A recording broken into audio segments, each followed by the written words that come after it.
What is this?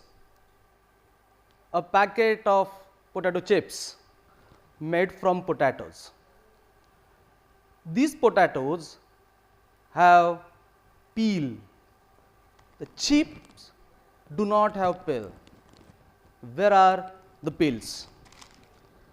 The obvious answer is it is dumped somewhere. But I have a different answer. I was traveling from Delhi towards east, Ghaziabad, Hapur. I visited a potato processing plant. They clean potatoes, peel it, and the peeled potatoes are processed for making edible stuff. The potato peels, instead of dumping, they do something interesting. They feed it to a pilot plant. The pilot plant, which is developed based on extensive trials and research, what it does is it dislodges the starch adhered to peel. The starch goes for anaerobic digestion, making biogas. The slurry of biogas is then used for compost. Whereas the potato peel is a rich source of polyphenols, making nutraceutical and dietary fibers. Potato peels are not dumb. They are put to some value. You eat rice. You eat chapati.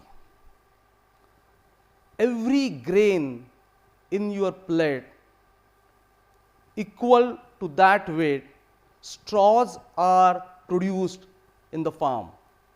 We don't see it, but nature does. Every meal that you consume, one unseen meal is left behind. The meal for animals, for air, for water, and for the soil itself. The story of what we consume on farm is just half. Rest of the half is straw, stack, husk, pill, rotten fruits, and the leftover pomades. We call it as agricultural residue. They are divided into two parts, brown and green. The brown is all from grains, whereas the green is fruits, vegetables, and flowers. These agricultural residue hold enormous power, potential, which can be unleashed. Let's take an example of brown waste. India has largest population of cattle, but we have shortage of dry fodder. The same paddy straw which is being burned on farm can be converted into fortified fodder when treated with useful potent enzymes, improving the dry matter digestibility. Similarly, the agricultural residue, which is rich with hemicellulose, is a functional food for poultry. Agricultural residue, if it is treated properly, become feedstock for biofuel. The decentralized biogas plants meets need of energy at the villages. Waste to clean fuel, then the biofertilizer. The same agricultural residue, when treated with potent microbes, convert it into a mature compost, which I can use as a biofertilizer to soil to replenish the organic carbon, which is depleting day by day. Under controlled temperature and pressure condition, the same straw and stack can be converted into biochar, can be used for soil amendment and water purification. In fact, these brown wastes are completing a cycle from field to animal to energy, soil, back to field. Circle is completed. Now let's look at the green waste.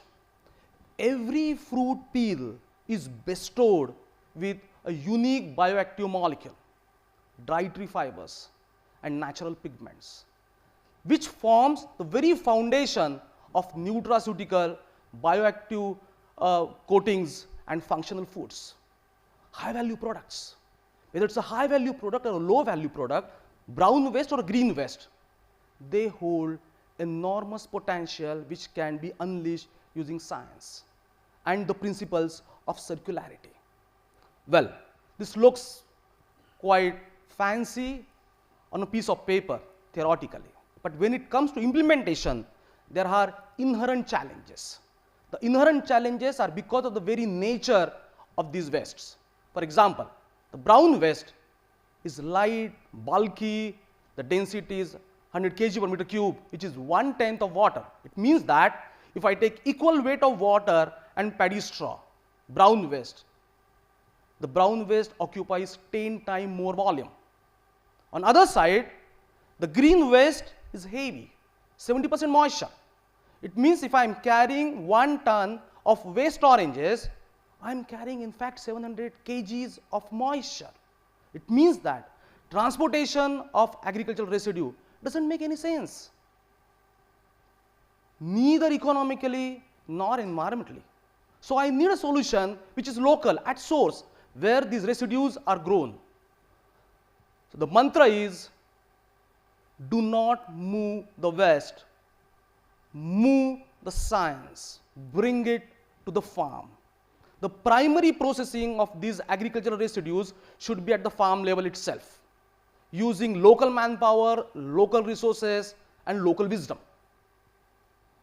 We required small machineries, customized technologies to chop, to dry, to treat, to ferment, to pyrolyze these agricultural residue and creating value. The secondary treatment, refinement of final products, can be at a cluster level, at the industrial level. When we are creating value on the farm from the agricultural residue, in fact, we are creating circular economy, circular bioeconomy at the farm itself, avoiding logistic cost, avoiding stubble burning, avoiding GHG emission, reducing methane emissions from fruit peel heaps, and creating jobs at rural level, at the farm level. Imagine a piece of land producing food, feed, fodder, fuel, and fertilizer, a mini biorefinery. And each farm thus become a mini biorefinery. So what's the impact? The impact is enormous, huge. We are actually increasing the farmer's income by new byproducts or avoiding the purchase cost of fertilizer.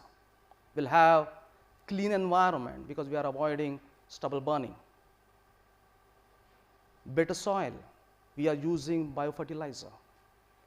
Strengthening energy independence because of the use of biofuel and biogas. Now see,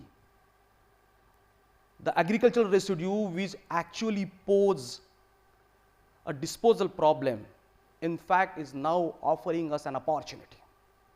The opportunity for economic growth, opportunity for repairing environment, opportunity for social dignity. We need to relook. We need to relook Mother Nature.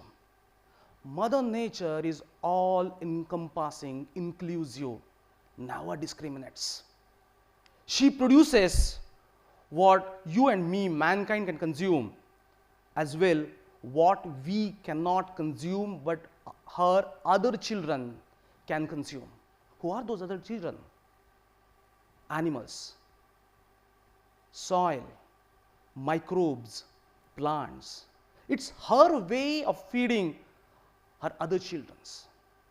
It's we, the human being, out of selfishness, separates what we consume and what we do not consume, calling it as a waste. Can we relook what we do not consume, because it constitutes 50% of the part of what we consume, as a feedstock for feed, food, fodder, fuel, and fertilizer?